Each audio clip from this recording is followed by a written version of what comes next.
Hospitais públicos e gratuitos. Hospitais públicos e gratuitos.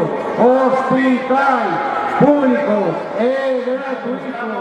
Unha xornada de loita estudiantil contra os brutais ataques que a educación está a sufrir nos últimos anos. Aquí en Vigo non podíamos ser menos, e hoxe estamos nas rúas loitando, mas non o facemos só pola educación, senón que estamos aquí tamén pola sanidade. Estamos aquí defendendo as pensións dos nosos avós e aboas. Estamos aquí solidarizándonos cos estafados e estafadas das participacións preferentes. Estamos aquí para tentar evitar que máis xente quedes en casa. Por todo isto estamos aquí para cambiar as cousas, para camiñar cara a un modelo socioeconómico viable que nada tenga que ver con este capitalismo voraz. Con estas reformas están consiguiendo que a educación sexa un privilegio que os fillos e as fillas das ricas poidan ter acceso. Un ensino cada vez máis mercantilizado e non que a democracia sexa inexistente, sexista e de nula calidad. Ante isto, non imos ficar calados nin parados. Seguiremos movilizándonos e loitando por o noso futuro. Asamblea Universitaria de Vigo. Moitas gracias por ser universitario. Y ahora quería presentaros a Lucía Blanco, que todos los conocéis, no hace falta presentación, vale el documento de consenso de todas las comunidades. Amigas e amigos de Vigo, de Cangas, de Moaña, de Redondela, Nigrán, do Valmiñor, de Baiona, do Baixo Miño e de todos os concellos do sur de Galicia.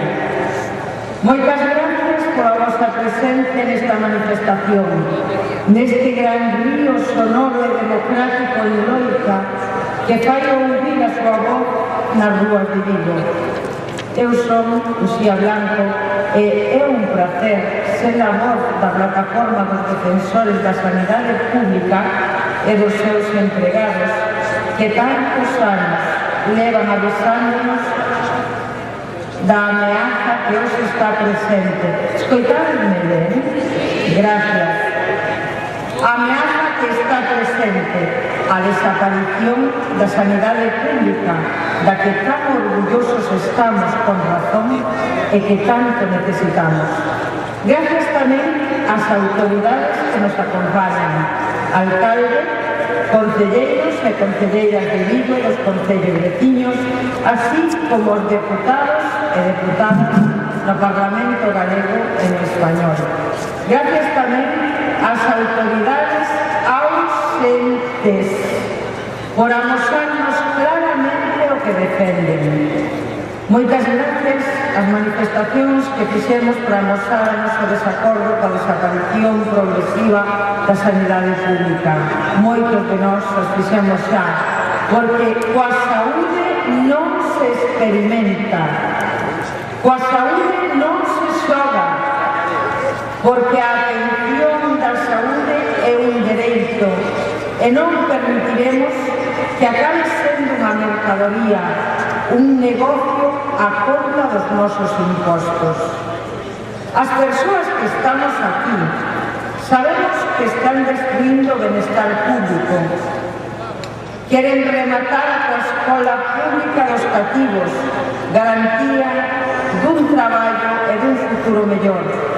Queren rematar o traballo digno dos adultos a través dunha crise provocada para exprimir os que vivimos dun traballo.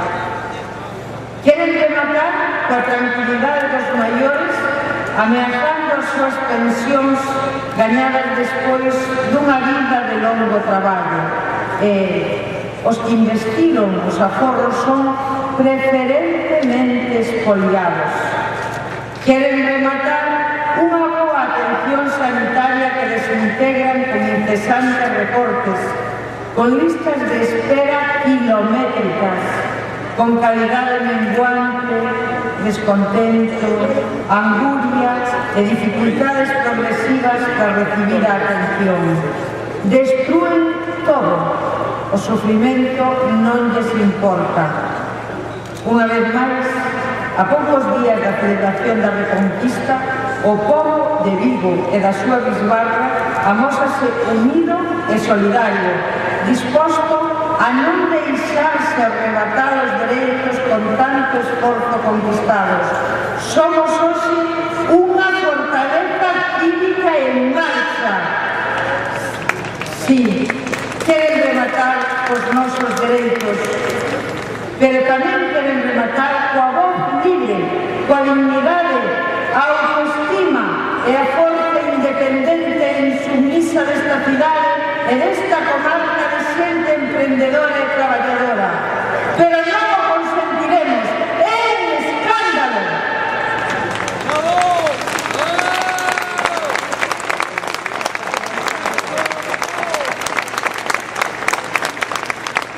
Só ven a atención sanitaria como a un negocio para entregar aos seus cómplices, aos seus amigos, as grandes constructoras, as aseguradoras sanitarias de capital internacional, as empresas de tecnoloxía médica e as grandes farmacéuticas globais. Un negocio privado con fondos públicos, repito, un negocio privado con fondos públicos.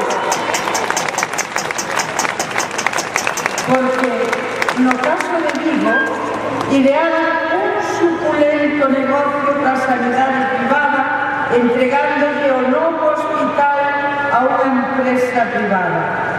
Din os facultativos do noso hospital que os recortes e as privatizacións dificultarán a atención da saúde, aumentarán as demoras, non teremos acceso a medicamentos innovadores e perderánse os niveis de calidade e anos de vida útil, multiplicándose o sufrimento e a ansiedade, como xa é evidente, e perderánse vidas innecesariamente.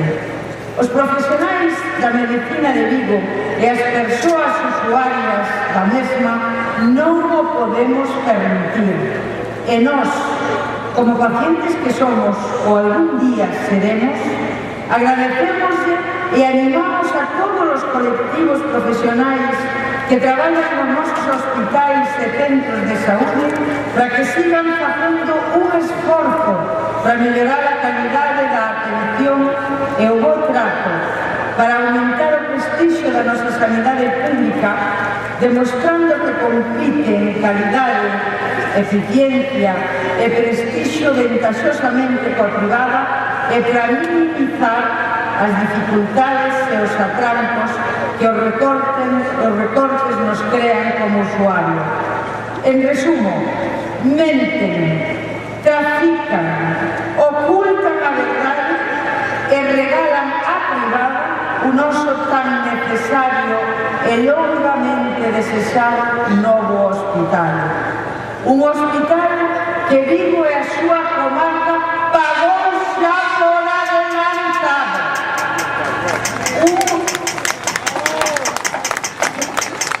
Un hospital que permanece parado, encollido, como un naufraxio nas ladeiras de Beade. Un monumento escandaloso á mentira, á impudicia, á avaricia e o negocio co máis sagrado para a vida, a saúde. Pero a culpa de quen é? A ver se aprendemos. Pobo de Vigo, da comarca, xente de toda condición e de toda ideoloxía e de todas as idades, sanos ou enfermos, polos vosos maiores, polos vosos fillos e fillas, polos vosos netos e netas, por vos mesmos, por todos e por todas, defendamos hoxe e mañán no noso traballo, nas conversas, coas nosas amizades e todos os días a sanidade pública,